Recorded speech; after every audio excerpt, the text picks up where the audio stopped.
Meu nome é um pouco difícil, né? Não sei se alguém aqui já ouviu o meu nome. Nome de baiano é assim mesmo, né? É difícil. Nome de baiano é assim mesmo. Adenivan. Não sei como é que a minha mãe arranjou esse nome para mim, né? Eu nasci na Bahia em 62. Nós mudamos para São Paulo em 73. Eu tinha 11 anos. E eu era católico lá na Bahia. Fui no Centro Espírita Mesa Branca, né?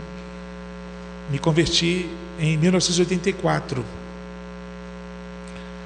na casa de assembleanos e batistas. E aí eu fui para a igreja presbiteriana, né?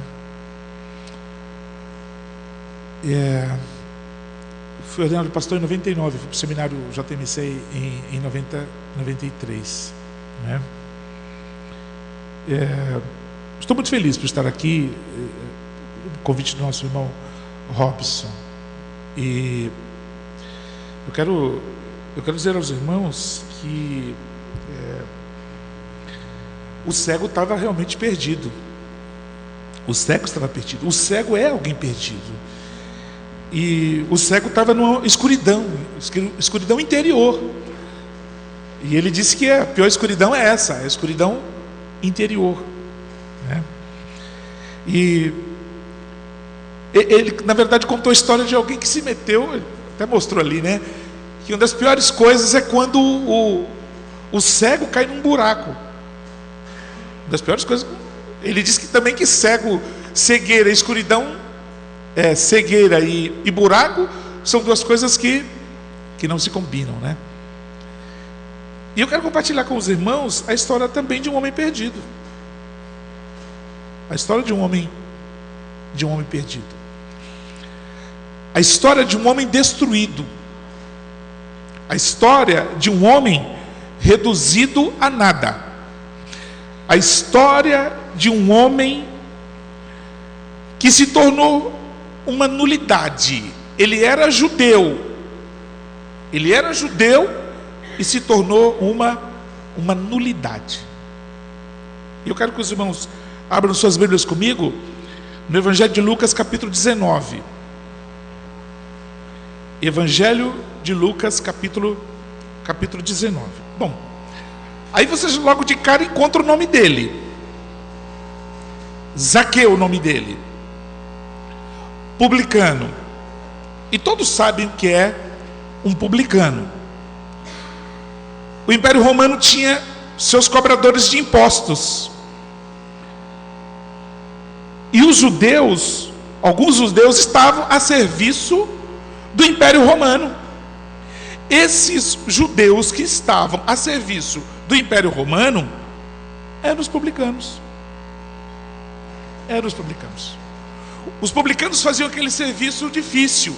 Eles pegavam o dinheiro dos judeus e repassavam para os romanos. Os publicanos, eles não eram bem vistos pela comunidade judaica. Como que viam? Na verdade, os publicanos, eles eram considerados traidores. Os publicanos cobravam impostos, falavam de impostos e cobravam aqueles impostos abusivos. O povo ficava revoltado, porque a maioria dos publicanos eram corruptos. A maioria era corrupta. E muitos publicanos se enriqueciam ilicitamente. Então os publicanos, eles eram traidores, eles eram mal vistos, eles não eram bem quistos na sociedade judaica, porque alguns se enriqueciam ilicitamente. E o texto conta a história de um. A Bíblia diz que Jesus Cristo estava em direção a Jerusalém. Você sabe por que Jesus Cristo estava em direção a Jerusalém? Ele ia morrer. Jesus Cristo ia morrer. E o texto diz que ele atravessava a cidade de Jericó.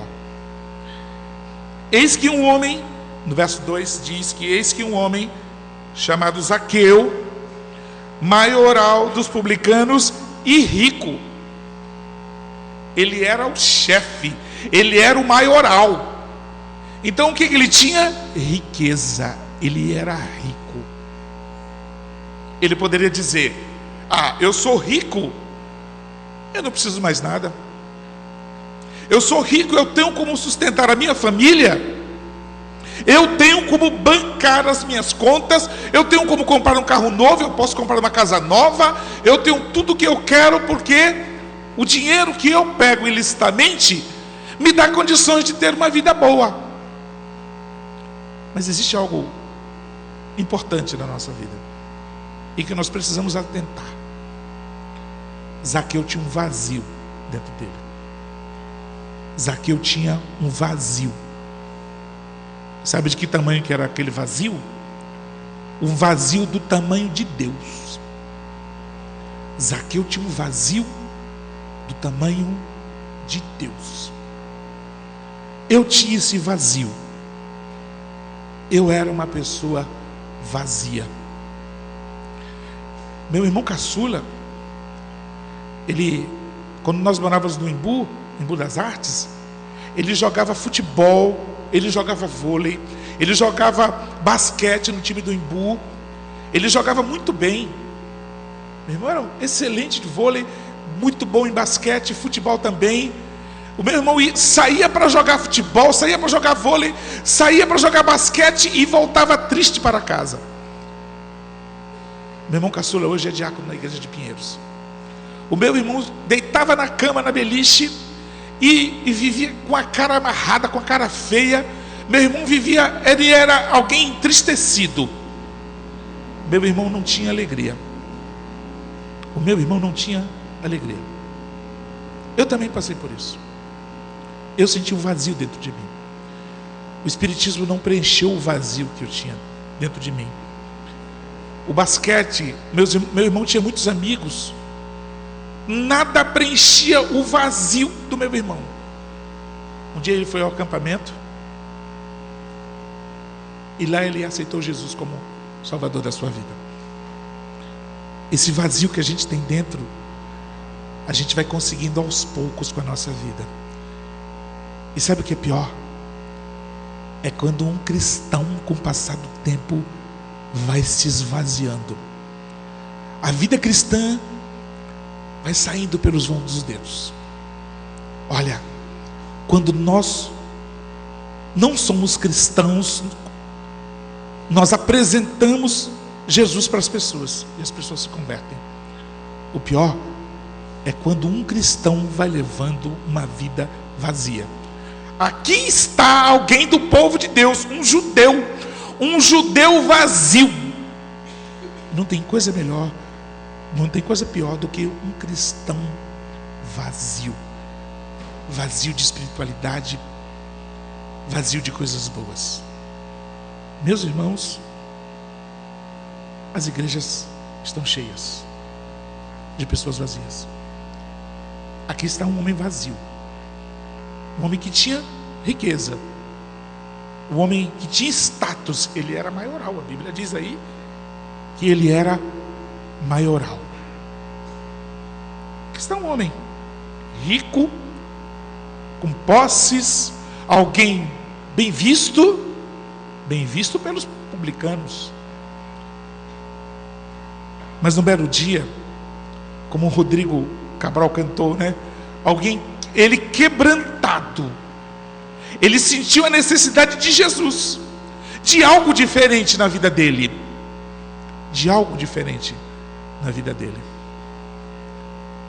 E às vezes o próprio cristão cai na mesmice. Você sabia? Você sabia que existem cristãos que vivem na mesmice? Mesmice. A vida não muda há anos. Mas chegou um dia em que Zaqueu queria mudar a vida dele. E aí ele ouviu que Jesus Cristo poderia fazer alguma coisa por ele. E aí ele tomou uma decisão: deixa eu encontrar-me com Cristo. Alguns cristãos precisam reencontrar-se com Jesus, reencontrar-se com o primeiro amor. E aí, ele encontrou alguns obstáculos. O verso 3 diz que ele procurava ver quem era Jesus, mas não podia por causa da multidão, por ser ele de pequena estatura. Espiritualidade pequena, né? Você já viu algum cristão de espiritualidade pequena? Espiritualidade pequena. Quem tem espiritualidade pequena não pode ver Deus. Você sabia? Irmãos, a nossa vida espiritual vai escapando pelo vão dos dedos. Vai escapando aos poucos, e a gente não se dá conta de que a nossa espiritualidade já era. A nossa espiritualidade, já era. Mas Zaqueu era um homem fantástico. Ele queria ver Jesus. Então o verso de número 4 diz que ele foi correndo a um sicômoro, a uma planta, a fim de vê-lo, porque por ali havia de passar. Quando Jesus chegou àquele lugar, olhando para cima, disse-lhe: Zaqueu, desce depressa, pois me convém ficar hoje em tua casa. Meus irmãos, ele subiu na árvore, porque ele queria falar com Jesus, mas Jesus tomou a iniciativa. Jesus tomou a iniciativa. Jesus chegou para ele e já sabia até o nome dele, e disse assim: Zaqueu. Aí, imagina a surpresa. Ele queria falar com Jesus, mas foi Jesus que deu o primeiro passo e falou com ele. Será que Jesus nunca disse para você que sua vida está vazia?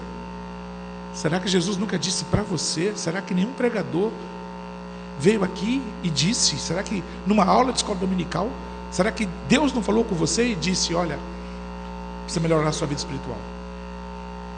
Sua vida espiritual precisa melhorar. Mas aí, a Bíblia diz que ele desceu a toda pressa e o recebeu com alegria. É assim que a gente recebe Jesus, com alegria. Eu vou ser sincero com você. Cadê aquela alegria do primeiro amor? Você já recebeu Jesus, não já? Já. E cadê a alegria?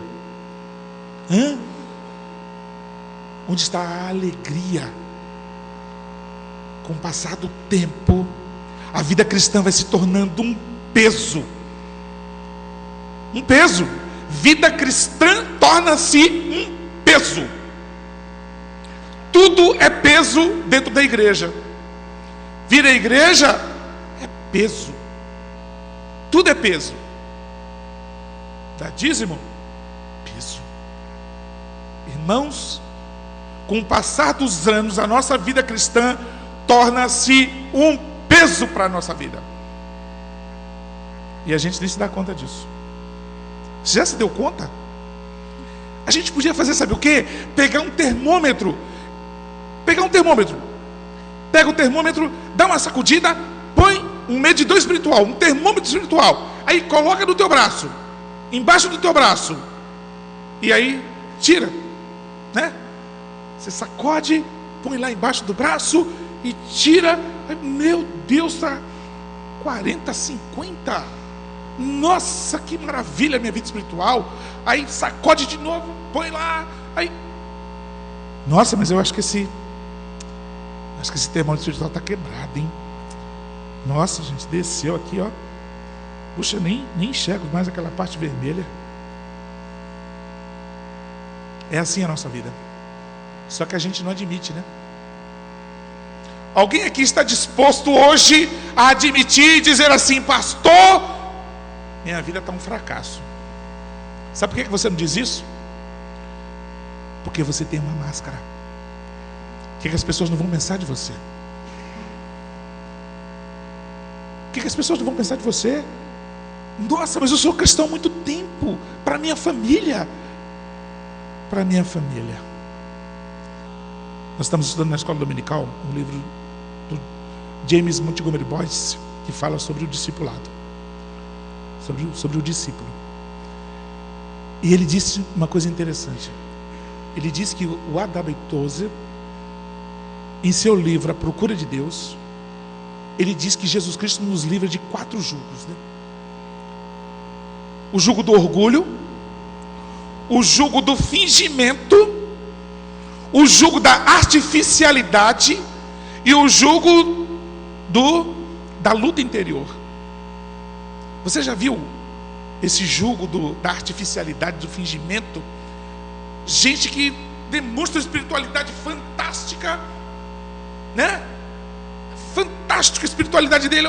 Palmas para a espiritualidade dele. Ele está merecendo palmas porque a espiritualidade dele é boa, mas é fingida, é artificial. Espiritualidade artificial. Quem sabe você não seja assim? Quem sabe você não seja assim? Não demonstre para as outras pessoas que você é espiritual. E o que as outras pessoas não vão pensar no dia que cair a sua máscara? Você vai fingindo a vida toda. Vai fingindo a vida toda. Né?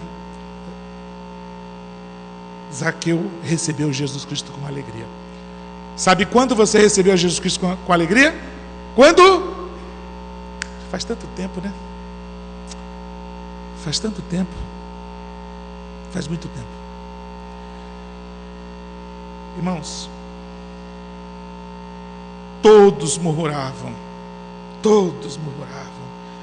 e diziam: nossa, mas esse Jesus aceitando o pecador, esse daí tira dinheiro de todo mundo. Alguns começaram a duvidar do poder de Jesus, da espiritualidade de Jesus, porque ele estava com Zaqueu. Ele estava com Zaqueu. Ele estava com Zaqueu. E aí Jesus Cristo já não era bem visto pelas pessoas. Mas aí, nesse encontro, houve algo diferente. Zaqueu, verso 8, se levantou e disse ao Senhor: Senhor, resolvo dar aos pobres a metade dos meus bens. E se em alguma coisa tenho defraudado alguém, restituo 4 vezes mais. Isso é conversão. Isso é conversão. Sabe o que foi que converteu-se ali também? O bolso do Zaqueu. O bolso do Zaqueu. Zaqueu se arrependeu de tudo aquilo que ele tinha feito de errado e resolveu, a partir daquele momento, se ele defraudou alguém, ele ia restituir 4 vezes mais. Nesse momento da conversão, Jesus diz: puxa vida, ele era rico, ele roubou dinheiro, ele agora vai restituir 4 vezes mais. Foi por isso que Jesus Cristo disse: hoje houve salvação nesta casa, pois que também este é filho de Abraão. Este também é filho de Abraão. E aí Jesus Cristo explica a sua missão, porque o Filho do Homem veio buscar e salvar o perdido. Ele não veio buscar só o perdido que está no mundo, não. Ele veio buscar os que se perderam dentro da igreja. Os que se perderam dentro da igreja e não são capazes de admitir que está perdido, porque tem um nome a zelar. Tem um nome a zelar. Você sabia disso? Você sabe quem é o perdido dentro da igreja? É o irmão que não veio hoje. Que aí você poderia dizer: nossa, fulano de tal que tinha que estar aqui, né? Para ouvir isso. Mas é você mesmo. É você. Você sabe o nome de alguém que deveria estar aqui? Pois é. Pois é. Meus irmãos, nós vamos, com o passar dos anos, nos perdendo na vida cristã. Nos perdendo na vida cristã. A gente já não lê mais, já não se sensibiliza mais. Alguém fica doente, a gente não liga mais. A gente não liga mais. E o amor por Deus está se acabando. E a gente percebe que o amor de Deus está se definhando por causa do compromisso. Por causa do compromisso. O compromisso com o Senhor está se acabando. Mas hoje, no verso 10, Lucas diz que o filho do homem veio buscar e salvar o perdido. Irmãos, essa é a história de um homem. Uma história verdadeira de um homem. A história verdadeira de um homem que ama o filho. Que viu no filho de Deus alguém diferente. O filho. O filho é fundamental para as nossas vidas. Eu quero mostrar para os irmãos um vídeo curto. Pastor Laércio, não sei se alguém já viu esse vídeo no YouTube. Dá uma olhadinha nesse vídeo. Presta atenção nesse vídeo do pastor Laércio. Na Alemanha, no final da Grande Guerra, Segunda Guerra, tinha um homem colecionador de quadros. E esse homem colecionador de quadros, ele tinha os quadros mais caros da Alemanha. O que ele fez? No final da guerra, eu sou filho de professora de história, então eu sei essas coisas. Hitler já estava perdendo quase tudo, então ele estava listando crianças e pré-adolescentes. E ele, aquele homem rico, foi obrigado a mandar o filho dele novinho para a guerra. Quando aquele menino chegou na guerra, eles estavam cercados pelos aliados de 20 alemães dentro de uma trincheira. Isso é um fato que eu estou contando aqui. Esse menino olhou, filho desse milionário, para os 19 amigos, e falou assim: gente, nós todos vamos morrer. Eu vou fazer uma coisa, é melhor morrer um do que morrer todos. Eu vou sair aqui gritando e atirando, vou distrair eles, enquanto isso vocês entram nessa floresta e voltam para a Alemanha. Foi isso que o menino fez, saiu atirando, metendo bala, enquanto isso os 19 amigos conseguiram fugir. Os 19 amigos voltaram para a Alemanha, pegaram uma fotinha desse menino no dia do alistamento dele, foram nesses pintores que tem na esquina, sabe esses homens que ficam pintando na esquina? Entregaram aquela foto para ele e disseram assim: pinta um quadro com essa foto. O homem pintou um quadro gigantesco. Eles pegaram aquele quadro, levaram lá na casa daquele homem milionário, pai do menino morto, bateram na porta e disseram: o senhor não nos conhece, mas o sacrifício do seu filho salvou a nossa vida. Não tem como trazer seu filho de volta, mas a gente quer te dar um presente. É isso. Quando mostraram o quadro do homem, ele chegou a sentar, de tão emocionado que ficou, e chorava tanto, porque ele amava quadros e amava o filho.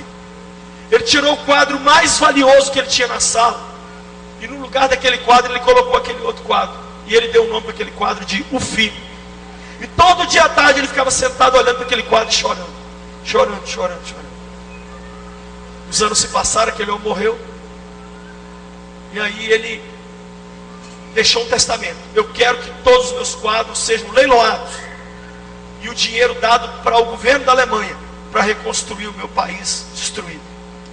Ele não tinha mulher, não tinha filhos, então ele não tinha herdeiros.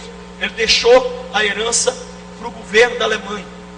Aí chegou o dia do leilão, todo mundo reunido, os quadros mais caros da Alemanha eram dele. O leiloeiro falou: vamos começar o leilão com esse quadro aqui, O Filho. Quem dá 1000? Ninguém. Quem dá 500? Ninguém. Quem dá 100? Aí um gritou assim: nós não estamos aqui por causa dessa porcaria não, nós queremos outros quadros, isso aí não vale nada, os outros aqui são valiosos. Aí o leiloeiro falou: gente, mas o testamento só fulano diz que primeiro tem que leiloar o filho. Vamos de novo. Quem dá 1000? Ninguém. Quem dá 500? Quando ele falou o lance mínimo, tipo hoje R$10, um velhinho lá no fundo saiu, foi lá na frente e falou: eu compro por esse valor. Sabe quem sou eu, gente? Eu sou o jardineiro do seu fulano, e eu passei a vida inteira cuidando do jardim dele, e vendo que ele ficava chorando diante desse quadro. E apesar desses outros quadros aqui valerem milhões, era esse quadro aqui que ele mais gostava. E eu estou comprando esse quadro aqui porque eu sou pobre. E eu estou comprando para honrar a memória do meu patrão. Naquela época comprava e pegava na hora. Ele pegou o quadro, voltou e sentou por um valor tipo R$10. Na hora que ele sentou, o pessoal, opa! Agora vamos leiloar os quadros caros. O leiloeiro pegou o martelo e bateu e disse: declara encerrado o leilão. O pessoal, como assim? Ele disse assim: o testamento do seu fulano diz que quem levar o filho, leva tudo.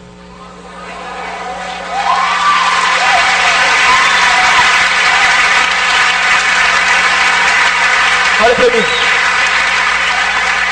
Sua história pode ser linda, maravilhosa, ou sua história pode ser muito triste. Não faz diferença nenhuma. Só uma coisa faz diferença nessa noite: você vai levar o filho. Se o filho entrar na sua história com a história dele, a sua história nunca mais vai ser a mesma, nem a história de quem está do seu lado. Quem tem o filho tem a vida. E sabe o que mais? Você pode ter esquecido o filho em algum lugar. Cristianismo sem Jesus.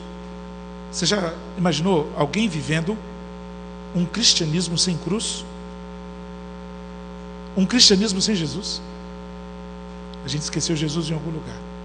Olha, para você que visita hoje, quem tem o filho tem a vida. Porque Deus amou o mundo de tal maneira que deu o seu Filho unigênito, para que todo aquele que nele crê não pereça, mas tenha a vida eterna. Cristo veio para nos dar uma vida abundante. E essa vida abundante que um dia você recebeu, você perdeu em algum lugar. Você perdeu sua vida em algum lugar. Quem tem o Filho tem a vida. Quem tem o Filho tem a vida. Para você que visita hoje, leve o filho. Irmãos, a minha vida mudou. A minha vida mudou quando Jesus entrou na minha vida. Minha vida mudou quando Jesus entrou na minha vida, né? Meu pai era alcoólatra. Meu pai bebia. Meu pai chegava para mim. Eu era o filho do meio, né? Tinha 5 homens. São 8 pessoas. São 5 homens, né? Eu era do meio. Os dois mais velhos trabalhavam, né? Sustentavam. Eu era o filho do meio, aquele filho sanduíche, né? Ele chegava para mim e dizia assim: burro! Gritava bem alto, meu pai era grandão. Burro, você não vai ser nada na vida. E aquilo entrou na minha mente e falei: puxa vida, não vou ser nada na vida mesmo. Não vou ser nada na vida. Quando nós mudamos para São Paulo, nós fomos morar numa favela, na Vila Campestre, lá pertinho de Jabaquara. Aí depois o patrão do meu pai deu uma casa para a gente morar, 2 cômodos lá, a gente mudou para os 2 cômodos e a gente foi morar lá. Interessante, né? Aí a gente morava lá em 2 cômodos, morava todo mundo junto, né? Dormia todo mundo junto lá. Mas o que é interessante é que eu terminei o ensino médio, minha vida era vazia. E aí, para trabalhar, prestei concurso público para ser escriturário no Hospital do Servidor. Eu me converti em 84, iniciei no Hospital do Servidor em 84. E nessas visitas que eu fazia, eu me converti no dia 2 de outubro de 84, dia 20 de outubro de 84. Numa dessas visitas que eu fazia, eu conheci uma senhora da igreja da Vila Mariana, Olindina Silva Lopes. Eu visitava as pessoas lá. A dona Olindina chegou para mim e falou assim: Denivan, seu dinheiro não dá para pagar a faculdade para você. Você vai fazer faculdade? O que você vai fazer? Eu vou fazer letras, né? Ela falou: olha, minha mãe vai ajudar você a pagar a faculdade. Pagou a faculdade para mim inteirinha. O salário de escriturário não ia dar.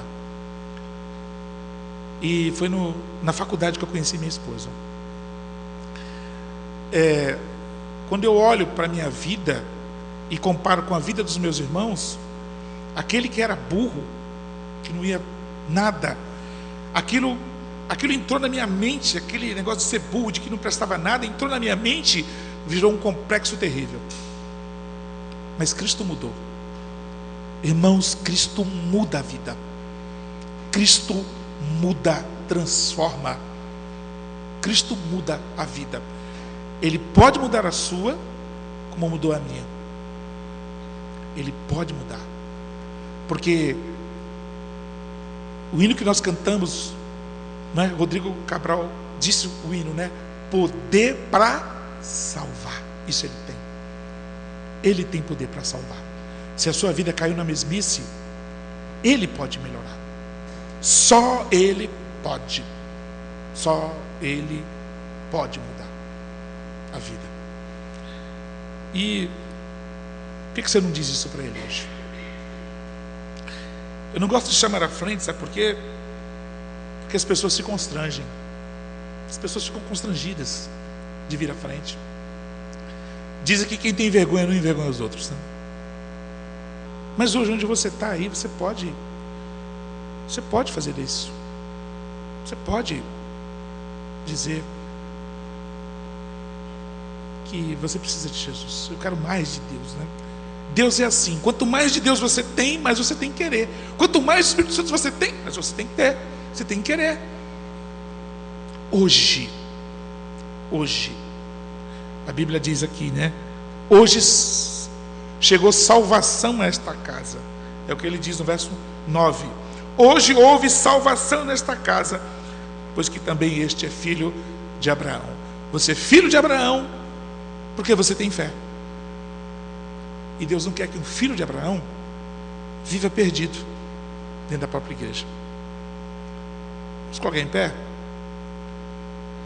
Vamos colocar em pé. Ore aí onde você está. Onde você está? Ore. Ore onde você está. Sabe por quê?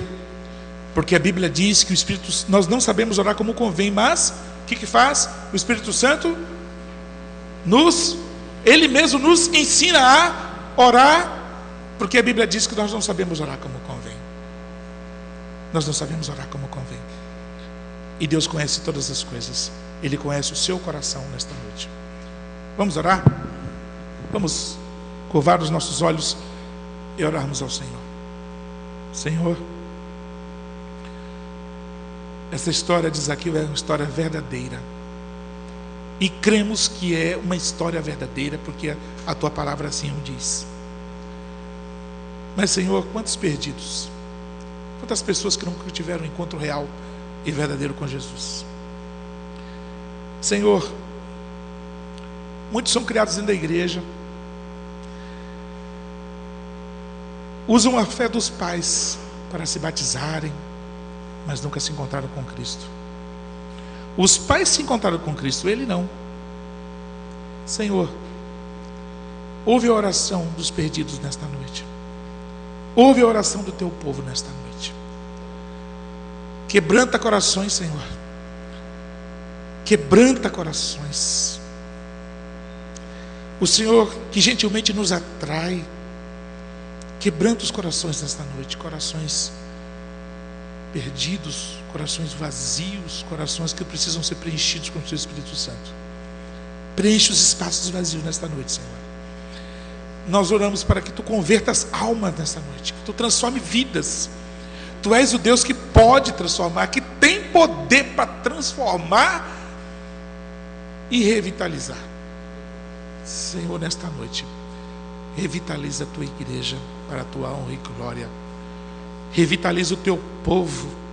Revitaliza, Senhor, aqueles que vivem uma vida fingida, artificial. Senhor, nesta noite pode ser noite de salvação, se o Espírito Santo tocar. Ó Deus, faze a obra no meio do teu povo, para que o teu povo glorifique o teu nome. Abençoe esta igreja, abençoa o reverendo Itamar, com a sua saúde. Senhor, que o teu servo se recupere nesta semana, que a tua esposa seja abençoada, que a sua família toda seja abençoada, os pastores auxiliares, que todos recebam do alto poder. Abençoa o conselho desta igreja, Senhor. Abençoa a junta diaconal. Abençoa, Senhor, se houver na tua igreja liderança vazia, e preenche com o poder do teu Espírito Santo. Abençoa a liderança desta igreja, Senhor, para que a liderança possa mostrar que tem poder, que dentro da liderança há um Deus vivo e verdadeiro. E mostra, Senhor, que aqui nesta igreja existe o Espírito Santo que age. Quebranta os corações desta noite, Senhor, e abençoa o teu povo. Nós oramos em nome de Jesus. Oramos em nome de Jesus. E que o Espírito Santo faça a obra. Nós oramos em nome de Jesus. E que a graça do nosso Senhor e Salvador Jesus Cristo, o amor de Deus eterno Pai e as ternas consolações do Espírito Santo estejam com todos vós, irmãos, hoje e eternamente. Amém.